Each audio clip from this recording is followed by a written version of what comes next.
بسم اللہ الرحمن الرحیم، السلام علیکم۔ میں اسد اللہ خان ہوں۔ خواجہ آصف صاحب اکیلے رہ گئے ہیں جو کہ اس وقت جیل میں ہیں۔ حمزہ شہباز شریف صاحب کی جو ہے وہ ضمانت ہو گئی، شہباز شریف کی ہو گئی، آہد چیمہ کی ہو گئی، یہاں تک کہ نثار گل کی ہو گئی، لیکن رہ گئے تو خواجہ آصف صاحب رہ گئے ہیں۔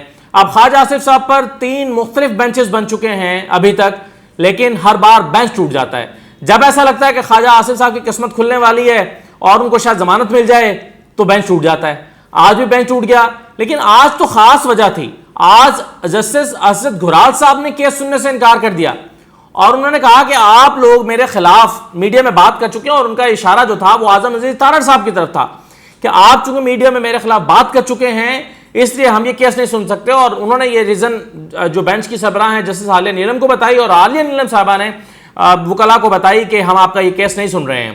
اب بڑی انٹرسٹنگ سی سچویشن تھی۔ پہلے حیدر رسول مرزا صاحب روسٹم پر آئے، اور اس کے بعد پھر جو ہے وہ جب یہ کہا گیا کہ ہم آپ کا کیس نہیں سن رہے تو پھر تشویش ہوئی اور بھاگ کر اعظم عزیز تارڑ صاحب آ گئے کورٹ روم اس میں روسٹم کے اوپر، اور آ کر انہوں نے اپنی پوزیشن کو کلیریفائی کرنے کی کوشش کی۔ بجائے اس کے کہ ان کی وضاحت کو تسلیم کیا جاتا، الٹا جسٹس عالیہ نیلم صاحبہ نے ان کو جھاڑ پہ لا دی۔ کیا واقعہ پیش آیا یہ تو آج میں آپ کو کمرہ عدالت کی پوری کارروائی بتاتا ہوں کہ کتنے بجے کون آج عدالت آیا ہوا تھا اور کیا ہوا۔ لیکن اس سے پہلے میں آپ کو یہ بتا دوں کہ سب سے پہلے جو ضمانتوں کا موسم چل رہا تھا، جس میں حمزہ شہباز کو ضمانت ملی تھی، جس میں آہد چیمہ کو ضمانت ملی تھی، جس میں رانا ثناء اللہ صاحب کو ضمانت ملی تھی، جس میں مریم صاحبہ کو ریلیف ملا تھا اور آرڈر آیا تھا کہ اگر ان کو آپ نے گرفتار کرنا ہو تو 10 دن پہلے آپ ان کو جو ہے وہ وارنٹ جاری کریں گے۔ ایک بڑا ریلیف ملا تھا مریم صاحبہ کو، اور پھر شہباز شریف صاحب کو ملی تھی۔ اور شہباز شریف صاحب کو جب اس بینچ سے ضمانت ملی تھی، جو کہ بعد میں خیر کھٹائی میں معاملہ پڑ گیا اور پھر ریفری جج کے پاس گیا تھا، اسی ہفتے ایک دن چھوڑ کے جس دن شہباز شریف کا فیصلہ آیا تھا اس سے ایک دن چھوڑ کر اگلے دن ان کی خواجہ آصف صاحب کی ضمانت کی سماعت بھی تھی۔ اور اس دن میں نے آپ کو پہلے بھی بتایا تھا اور اپنے کالم میں بھی لکھا تھا کہ یہ جو عطا تارڑ صاحب ہیں انہوں نے مریم صاحبہ کو کمرہ عدالت میں کہا تھا کہ یہ ہم ہفتہ ضمانت منا رہے ہیں، کیونکہ شہباز شریف صاحب کی ضمانت ہو گئی، مریم کو ریلیف مل چکا تھا، خواجہ آصف کی آنے والی تھی، باقی سب کی ہو چکی تھی، تو ہفتہ ضمانت منا رہے ہیں۔ لیکن اچانک سے بینچ ٹوٹ گیا۔ اب وہ بینچ کیوں ٹوٹا تھا؟ آپ کو یاد ہوگا کہ اسد گھرال صاحب اور سرفراز جوگر صاحب کے مابین فیصلے پر اختلاف تھا۔ فیصلہ عدالت میں اناؤنس ہو گیا تھا اس بینچ سے، یعنی بینچ اٹھ کر گیا، ایک عدالتی عملے کا ایک فرد باہر آیا، اس نے باہر آ کر کہا کہ ضمانت ہو گئی ہے۔ سب جگہ پر میڈیا میں بھی چل گیا ضمانت ہو گئی ہے، لیکن تحریری فیصلہ جب 2 دن تک جاری نہ ہوا تو پتہ چلا کہ اسد گھرال صاحب کو اس فیصلے سے اختلاف ہے اور انہوں نے تو ضمانت کے فیصلے پر دستخط ہی نہیں کیے۔ پھر یہ معاملہ 3 رکنی بینچ کے پاس گیا تھا۔ اب میں آپ کو بتاتا ہوں کہ پرابلم کہاں پر ہوا جس کی وجہ سے آج یہ سماعت نہیں ہوئی۔ جب یہ معاملہ 3 رکنی بینچ کے ریفری بینچ کے پاس گیا تھا تو اس سے پہلے اعظم عزیز تارڑ صاحب نے یہ ریمارکس دیے تھے۔ انہوں نے کہا کہ فیصلہ جو ہے وہ ضمانت تو ہو گئی تھی، 2 دن بعد فیصلہ تبدیل ہو گیا، یہ عجیب سی بات ہوئی۔ اب اس کو بنیاد بنا کر فیصل بخاری صاحب نے بھی 3 رکنی بینچ کے سامنے ہونے والی پہلی سماعت، 3 رکنی بینچ کون سا تھا؟ جسٹس باقر نجوی تھے، جسٹس عالیہ نیلم تھی اور جسٹس شہباز رضوی تھے، اور تینوں کے سامنے یہ ریفری بینچ جب کیس سن رہا تھا شہباز شریف صاحب کا، جس سے بعد میں ضمانت دے دی تھی، اس کے سامنے پیش ہوتے ہی سب سے پہلا نقطہ فیصل بخاری صاحب نے، جو کہ نائب پروسیکیوٹر ہیں، انہوں نے یہی اٹھایا تھا کہ جناب یہ اعظم عزیز تارڑ صاحب نے بیان دیا ہے عدالت کے خلاف، جسٹس اسد گھرال کے خلاف۔ انہوں نے اس فیصلے کے بارے میں کہا ہے کہ جی فیصلہ 2 دن میں تبدیل ہوا ہے۔ تو یہ جو ریمارکس ہیں یہ توہین آمیز ریمارکس ہیں، یہ توہین عدالت لگتی ہے اس پر۔ اور اعظم عزیز تارڑ صاحب نے کہا تھا میں اپنے جملے پر قائم ہوں، فیصلہ ہو گیا تھا، اناؤنس ہو گیا تھا، اس کے بعد تبدیل ہوا۔ تو اعظم عزیز تارڑ صاحب نے کہا کہ آپ میری پوری زندگی اس کام میں گزر گئی ہے، آپ مجھ پر توہین عدالت لگانا چاہتے ہیں اور آپ میرے ریمارکس کو جو ہے وہ کنٹیمپچوس قرار دے رہے ہیں، تو آپ کے ریمارکس کو آپ کو اپنے الفاظ کو واپس لینا چاہیے۔ تو یہ عدالت میں ایک لڑائی شروع ہو گئی تھی۔ اس پر جسٹس باقر نجوی صاحب نے کہا تھا کہ ہم اس بحث میں انٹرسٹڈ نہیں ہیں، آپ اپنے آرگومنٹس دیجئے۔ تو فیصل بخاری صاحب نے اور اعظم عزیز تارڑ صاحب کے درمیان ایک ٹھیک ٹھاک بحث ہوئی تھی، اور بحث اس کے بعد بھی جاری رہی تھی۔ تو پھر دوبارہ باقر نجوی صاحب نے کہا تھا کہ اگر آپ اس انٹرسٹڈ نہیں ہیں آج آرگومنٹس دینے میں تو ہم اس کو کسی اور دن کے لیے رکھ لیتے ہیں۔ تو پھر دونوں اس پر آئے تھے۔ تو اعظم عزیز تارڑ صاحب کا رویہ اور ریمارکس جو جسٹس اسد گھرال صاحب کے لیے رہے ہیں اس حوالے سے فیصل بخاری صاحب کمرہ عدالت میں اعتراض اٹھا چکے ہیں اور یہ بات رجسٹرڈ ہو چکی ہے, اس پر یہ آن ریکارڈ آ چکا ہے.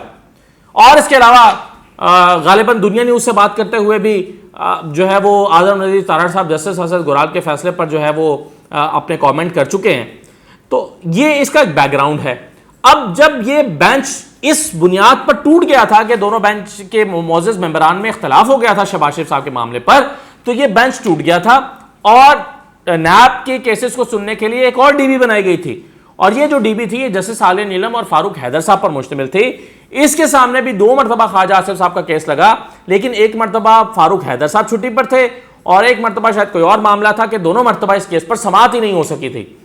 اور پھر وہ بینچ بھی ٹوٹ گیا جسٹس عالیہ نیلم اور فاروق حیدر صاحب والا, اور اب تیسرا بینچ بنا ہے. اس بینچ کے سامنے خواجہ آصف صاحب کی آج پہلی سماعت تھی. اب یہ بینچ جسٹس عالیہ نیلم اور جسٹس اسد گورال صاحب پر مشتمل ہے. اسد گورال صاحب وہی ہیں جو جسٹس سرفراز ڈوگر صاحب کے ساتھ تھے اور شہباز شریف صاحب کے معاملے پر انہوں نے اختلاف کیا تھا. اب یہ تو آ گیا بیک گراؤنڈ تاکہ آپ کے ذہن میں کلیئر رہے کہ کس بینچ کے سامنے خواجہ آصف صاحب کی جو ہے وہ سماعت ہونے جا رہی ہے. اب میں بتاتا ہوں کہ آج ہوا کیا. آج 12 بجے کا وقت مقرر تھا اس سماعت کے لیے. 12 بجے رانا ثناء اللہ صاحب, اعظم نذیر تارڑ صاحب اور اس کے علاوہ عطا تارڑ صاحب, خلیل طاہر سندھو صاحب, یہ تمام سینئر رہنما جو مسلم لیگ نون کے رہنما ہیں, یہ سب کمرہ عدالت میں پہنچ چکے تھے اور کمرہ عدالت کھچا کھچ بھر چکی تھی 12 بجے. 12 بجے سے لے کر 12:30 تک کمرہ عدالت میں تمام لوگ موجود رہے اور 12:30 بجے بینچ آیا. اچھا, ویسے مجھے ایک تو یہ سمجھ نہیں آتی کہ جیسے سپریم کورٹ میں ہم دیکھتے ہیں کہ سپریم کورٹ میں اگر 9:30 بجے سماعت ہے تو 9:30 پر, ابھی جیسے شہباز شریف کا صاحب کا تھا تو 9:30 پر جسٹس اعجاز الحسن اور جسٹس سجاد علی شاہ صاحب جو ہیں وہ کمرہ عدالت میں آ گئے. 9:31 پر نہیں. اور سپریم کورٹ میں تمام زیادہ تر جو بینچ ہیں وہ اسی طرح سے ہوتا ہے, لیکن ہائی کورٹ میں یہ روٹین فالو کیوں نہیں ہوتی یہ مجھے سمجھ نہیں آتی. حالانکہ کووڈ کے دن ہے, زیادہ دیر تک رش لگائے رکھنا یہ اتنا زیادہ مناسب نہیں ہے. 12 بجے اگر سماعت شروع ہو جاتی تو یہ سارے لوگ 10 منٹ میں ڈسپرس ہو جاتے. اب یہ پونا گھنٹہ کھڑے رہے, اس کے بعد پھر سماعت ہوئی, تو یہ ایک الگ بات ہے. خیر چلیں, یہ تو ضمنی بات میں نے کر دی. 12:30 بجے بینچ آیا. 12:30 بجے جو ہے وہ جسٹس عالیہ نیلم اور اسد گورال صاحب آئے اور 4 کیسز پر پہلے سماعت ہوئی. مختلف کیسز تھے, کچھ میں تاریخیں پڑ گئیں, کچھ میں نوٹس ہو گئے. مختصر 10-15 منٹ کی یہ سماعت ہوئی اور 12:45 بجے 12:45 پر پھر خواجہ آصف صاحب کا کیس کال اپ ہوا. تو حیدر رسول مرزا صاحب جو ان کے وکیل ہیں وہ روسٹم پر آئے اور ساتھ میں فیصل بخاری صاحب آ کے کھڑے ہوئے. جیسے یہ دونوں آ کر کھڑے ہوئے بغیر کچھ سنے جسٹس عالیہ نیلم نے کہا کہ ہم اس کی سماعت نہیں کر رہے ہیں, اس کو جو ہے وہ ہم چیف جسٹس کے پاس واپس بھجوا رہے ہیں کیونکہ اسد گورال صاحب کو اس پر اعتراض ہے کیونکہ ان کے خلاف بیانات دیے جا چکے ہیں. اب یہ معاملہ جیسے ہی ہوا تو یہ سب کے لیے بڑا غیر متوقع تھا. اس کی کوئی توقع نہیں کر رہا تھا کہ یہ ہوگا. یہ وکلاء کے لیے بڑا حیران کن تھا, جو نون لیگ کی لیڈرشپ تھی ان کے لیے بڑا حیران کن تھا, اور باقی جو لوگ تھے میڈیا کے لوگ بھی فوراً سمجھنے لگے یہ کیا معاملہ ہوا ہے. تو اتنے میں اعظم نذیر تارڑ صاحب جو ہیں وہ معاملے کی نزاکت کو سمجھتے ہوئے, کیونکہ اس پوری لاٹ میں سینئر ترین وہی تھے, تو وہ فوراً روسٹم پر آ گئے اور روسٹم پر آ کر انہوں نے پرسنل ریکویسٹ کرنا شروع کر دی اور کہا کہ جناب آپ ہمیں سنیں, ہم اس عدالت کا بڑا احترام کرتے ہیں, ایسی کوئی بات نہیں ہے کہ ہم نے کسی پر تنقید کی ہو. تو جسٹس عالیہ نیلم نے کہا کہ آپ نے میڈیا میں جا کر بیانات دیے ہیں ہمارے خلاف. انہوں نے یہ نہیں کہا کہ جسٹس اسد گورال کے خلاف, انہوں نے کہا کہ ہمارے خلاف آپ نے میڈیا میں جا کر بیانات دیے ہیں.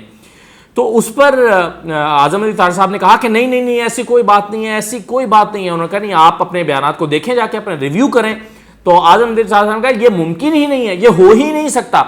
اب ایک ہی وقت میں دونوں بول رہے تھے.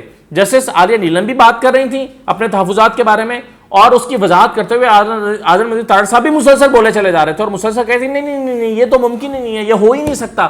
ہم عدالت کا بڑا احترام کرتے ہیں, عدالت کے خلاف کوئی بات نہیں کر سکتے. اور جسٹس عالیہ نیلم بھی مسلسل کہہ رہی تھی کہ نہیں, آپ اپنے بیانات کو جا کر غور کریں. اگر آپ اس طرح سے, جو اہم ترین بات انہوں نے کی, انہوں نے کہا کہ اگر آپ ایسے ہمارے خلاف, عدالتوں کے خلاف, ججز کے خلاف ایسے بیانات دیتے رہیں گے تو پھر آپ انصاف کس سے لیں گے, آپ ریلیف کس سے لیں گے, کس کے پاس جائیں گے اپنے کیس کو لے کر. یعنی کہنے کا مطلب تھا کہ آج ہمارے خلاف بول رہے ہیں، ہم کیس نہیں سن رہے، کل کو کسی اور کے خلاف بولیں گے، وہاں بھی کیس نہیں سنا جائے گا، پھر کسی اور کے خلاف بولیں گے، کیس نہیں سنا جائے گا، تو جانا تو آپ نے نہیں عدالتوں کے پاس ہے نا کیس سنوانے کے لیے، کس سے ریلیف لیں گے؟ تو یہ جسٹس عالیہ نیلم نے کہا اور پھر آرڈر لکھوانا شروع کر دیا.